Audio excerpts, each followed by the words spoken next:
بسم اللہ الرحمن الرحیم۔ آج کا موضوع گفتگو ہے کشمیر کا ایک گمنام سپاہی محترم مرحوم عبدالحمید کریمی صاحب۔ اس دنیا کی یہی حقیقت ہے کہ اس کی ہر چیز فانی ہے، کسی کو یہاں دوام حاصل نہیں۔ قرآن پاک نے اس حقیقت کو یوں بیان فرمایا ہے کہ کل نفس ذائقۃ الموت، یا یہ فرمایا ہے کل من علیہا فان۔ محترم کریمی صاحب اسی ازلی قانون کی پیروی کرتے ہوئے 5 جولائی کی صبح 6 بجے خونی لکیر کے اس پار دائی اجل کو لبیک کہہ گئے اور اس فانی عالم سے عالم جاودان کی طرف کوچ کر گئے۔ انا للہ و انا الیہ راجعون۔ وہ 1944 میں قصبہ بارہمولہ کے ایک محلہ سعید کریم میں پیدا ہوئے تھے اور اسی مناسبت سے ان کو ہم کریمی کہا کرتے تھے۔ ان کا انتقال ایک خاندان ہی کے لیے نہیں بلکہ ان تمام تحریکات کے لیے خسارہ ہے جو کسی نہ کسی حیثیت سے موجودہ جد و جہد میں ایک منی سپر پاور کے خلاف ڈٹے ہوئے ہیں۔ مرحوم صاحب علم و فضل تھے اور شریعت کے بے حد پابند تھے۔ کریمی صاحب اپنے حلقہ احباب میں اپنی ذہانت کے لیے معروف تھے۔ ان کا حافظہ اور یادداشت بھی بہت ہی قوی تھا۔ کریمی صاحب نے غالباً مسلم یونیورسٹی علی گڑھ سے اردو میں ایم.اے کیا تھا اور اس کے ساتھ ہی انہوں نے ہندوستان کی 2 معروف دانشگاہوں سے علم دین، قرآن، فقہ، اصول منطق اور فلسفہ کی تعلیم حاصل کی تھی۔ ان کے مشہور اساتذہ کرام میں مشہور مفسر قرآن مولانا جلیل احسن ندوی کا نام قابل ذکر ہے۔ وہ مدرسۃ الاصلاح میں بھی انہوں نے کچھ وقت گزارا جہاں وہ فکر فراہی سے متاثر ہوئے، جس کی چھاپ ان کے ذہن پر اب تک چھائی ہوئی تھی۔ اپنے تعلیمی دور کے اختتام پر جب وہ کشمیر وارد ہوئے تو یہ زمانہ تھا جب کہ شیر بکرے کا کانفلکٹ اپنے عروج پر تھا۔ ایک دین پسند ہونے کے ناطے انہوں نے مولوی فاروق کے ہاں کا جو ادارہ چل رہا تھا اس کو جوائن کیا، انجمن نصرت الاسلام، اور نصرت الاسلام جو ماہنامہ میگزین تھا اس کے وہ ایڈیٹر مقرر ہوئے اور کافی عرصہ انہوں نے مولوی محمد فاروق کی صحبت میں گزارا، جس کی بنا پر وہ ان کے خوبیوں اور ان کی کمیوں سے بھی بخوبی واقف تھے، جس کا وہ بار بار تذکرہ کرتے تھے۔ لیکن غالباً وہاں مزاج کے مطابق یا علمی تبحر اور ذہانت کی بنا پر وہ زیادہ دیر وہاں نہ ٹک پائے، تو انہوں نے ایک اور مشہور ادارہ علم و دانش کے نام سے جو پرچہ نکلتا تھا سری نگر میں ہی، اس کی ادارت سنبھالی۔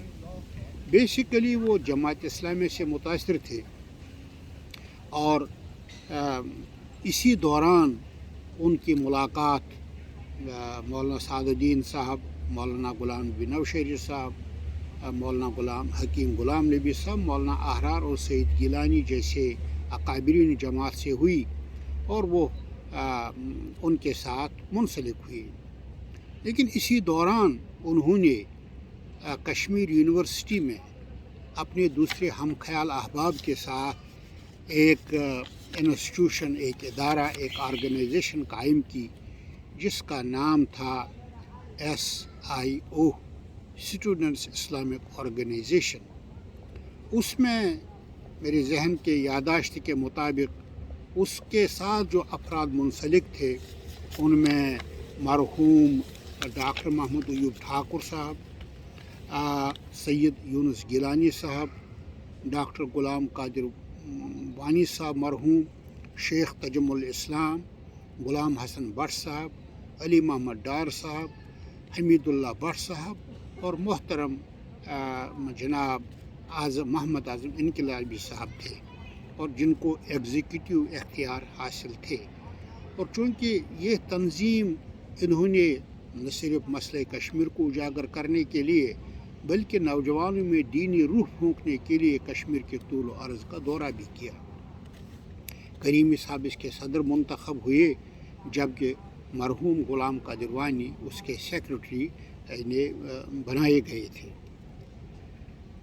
کریمی صاحب کا جیسا میں نے عرض کیا جماعت کے ساتھ تو بہت ہی پرانا تعلق تھا، اور جماعت کے لیے انہیں شب و روز کام کیا، اور اس کے لیے وہ بہترین نہ صرف وکیل تھے بلکہ جماعت کے ترجمان بھی تھے۔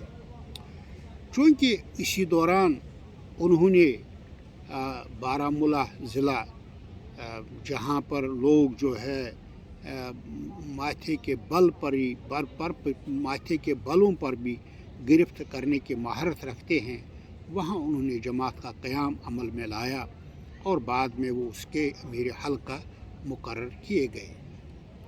چونکہ یہ وہ دور تھا جب حالات پریشان کن تھے،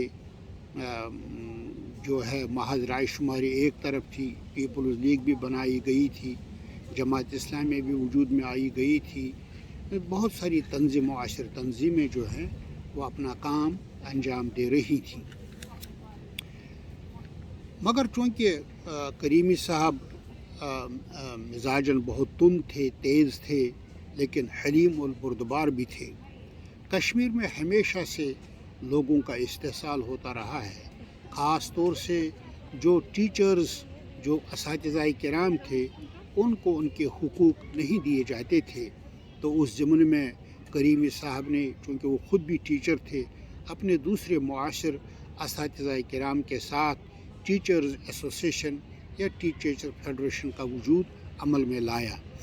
چونکہ کریمی صاحب اس کے صدر تھے اور اللہ تعالیٰ نے ان کو بولنے کی صلاحیت بھی دی تھی، وہ بڑے پرجوش مبلغ بھی تھے، مقرر بھی تھے، اور اردو پر ان کو کمانڈ بھی حاصل تھی۔ تو انہوں نے گورنمنٹ کے سامنے ٹیچروں کے جو ہے مطالبات رکھے، جو اس وقت گورنمنٹ نے گویا منظور کیے، سب کے سب تسلیم کیے۔ یہ ایک بہت بڑی کامیابی تھی اساتذہ کرام کے لیے۔ آج جو حقوق ان کو ملے ہوئے ہیں، میرے خیال میں اس میں کریمی صاحب کا بہت بڑا ہاتھ ہے۔ چونکہ وہ جماعت کے افکار اور نظریات سے بہت متاثر تھے، وہ کسی بھی مجلس میں بے خوف اس کا اظہار بھی کرتے تھے اور اظہار کا حوصلہ بھی رکھتے تھے۔ دنیا میں ایسے بھی لوگ ہیں جن کے پاس علم بھی ہے، بات کرنے کا سلیقہ بھی ہے، مگر بات کرنے کا حوصلہ نہیں رکھتے ہیں۔ اللہ تعالیٰ نے ان کو یہ قوت اور یہ صلاحیت دی تھی، چونکہ ان کی زبان بھی بڑی شیرین تھی، جب وہ بولتے تھے تو الفاظ کا دریا بہاتے تھے۔ انہوں نے جو ان کا مطالعہ بہت ہی وسیع تھا، بانڈی پورہ میں ان کی اپنی لائبریری تھی۔ مرحوم نے مغربی افکار و نظریات کے ساتھ دوسرے عزموں کا بھی مطالعہ کیا تھا، لیکن وہ ان عزموں اور ان یہ جو ہم عصر جو عزم تھے ان سے متاثر نہ ہوئے، بلکہ ان کا مقابلہ دین اسلام کی تعلیمات سے کرتے رہے۔ میں کریمی صاحب کو 1980 سے ہی جانتا ہوں، وہ ہمارے گھر آتے تھے۔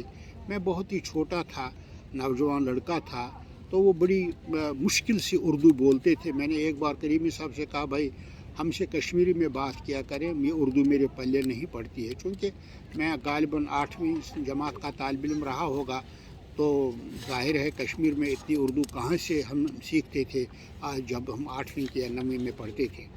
بہرکیف وہ میرے ماموں کے، شہید ماموں کے ہاں راتیں گزارتے تھے، ان سے لیگل مسائل پر بھی باتیں کرتے تھے، ڈسکشن کرتے تھے، اور پھر جماعت کا جو کی سچویشن صورت ہے اس پر بھی ان سے گفتگو ہوتی رہتی تھی۔ کشمیر میں جب مسلح جدوجہد شروع ہوئی تو ظاہر بات ہے جہاں کشمیر کا بچہ اس کے لیے تیار کھڑا تھا تو بڑوں کی بات ہی نہیں۔ کریمی صاحب تو پہلے سے ہی اس میدان کے غازی تھے، تو وہ بھی مختلف جگہوں پر ملتے رہے۔ تو ایک رات غالباً دسمبر 89 میں جب وہ ہمارے یہاں دسمبر کی رات تھی، سردی تھی، اور میں نے ہمیشہ دیکھا کہ ان کے ساتھ ایک چھوٹا سا بیگ ہوتا تھا، اس بیگ میں چند کتابیں رکھتے تھے جن کا وہ فرصت کے اوقات میں مطالعہ کرتے تھے۔ مطالعہ کا ان کو بہت ہی شوق تھا۔ جب یہاں لندن تشریف لائے، میرے گھر وہ 3 مہینے رہے اور دن بھر لائبریری میں جاتے تھے، کتابیں پڑھتے تھے، اور اس کے ساتھ انگریزی سے بھی بڑا شوق تھا، بولتے تھے، اچھا انگریزی بولتے تھے۔ لیکن اس کے باوجود جو ہے پرانے زمانے شیکسپیئر کی جو فرسودہ کتابیں ان کو لاتے تھے اور ڈکشنری یعنی کھول کر ان کے الفاظ کو کی معنی کی تہ تک پہنچتے تھے۔ مرحوم فطرتاً بڑے نیک تھے، منکسر المزاج تھے، اللہ تعالیٰ نے ان کو بہت ساری صلاحیتوں سے نوازا تھا۔ لیکن غالباً 90s کے اواخر میں وہ سرحد پار کر گئے، اور وہاں پر بھی ان کے جو تعلقات جو پاکستانی جو حکومت آزاد کشمیر وہاں کے جو صدر تھے، وزیر اعظم تھے، ان کے ساتھ انہوں نے اپنے مراسم، اپنے تعلقات بڑھائے۔ میں نے ابتدائی ان کے بہت سارے انٹرویو بھی پڑھے ہیں، لیکن میرا خیال ہے کہ وہ بعد میں جب کچھ عرصہ کے بعد انہیں محسوس ہوا، وہ کر کے ہماری منزل نہیں، ہماری کوئی اور منزل ہے۔ چونکہ کریمی صاحب علمی لحاظ سے بڑے اونچے پائے کے تھے، اور ہر بات کو قرآن و حدیث اور دلائل سے میں پیش کرنا چاہتے تھے اور کہا کرتے تھے۔ ان کو میرے خیال میں احساس ہوا شاید یہ ہماری منزل نہیں، ہم کہیں اور پہنچ گئے ہیں۔ لیکن پاکستان سے ان کی محبت بڑی اندھی محبت تھی۔ میں کبھی کبھی ویسے چھیڑتا تھا کہ بیٹا غلام نبی، میں آپ کو بچپن سے جانتا ہوں، ایسی باتیں نہ کیا کرے۔ بہرحال میں ویسے ہی چھیڑتا تھا، لیکن جب میں چھیڑتا تھا پھر ان سے گھنٹوں بات ہوتی تھی۔ وفات سے قریباً 1-1.5 ماہ پہلے میری ان سے لمبی گفتگو ہوئی، کہہ رہے تھے مجھے ایک بڑا ادارہ بنانا ہے، میں اس کو آپ اس کے نمائندے ہوں گے۔ میں نے ان سے کہا کہ نمائندہ وغیرہ نہیں، آپ کو جو کچھ کرنا ہے مجھے کہیں، میں ایک خادم کی طرح سے انشاءاللہ اس میں جو ہے اپنا تعاون پیش کروں گا۔ لیکن ایک بہت بڑی چیز جو میں نے کریمی صاحب میں دیکھی وہ خودداری ہے۔ انہوں نے کبھی کسی کے سامنے ہاتھ نہیں پھیلایا، بلکہ وہ خود کماتے رہے۔ اور میں تو یہی کہوں گا، کریمی صاحب کو کون پہچانے کہ بیچارہ نہ ایوانوں سے وابستہ نہ دربانوں سے وابستہ۔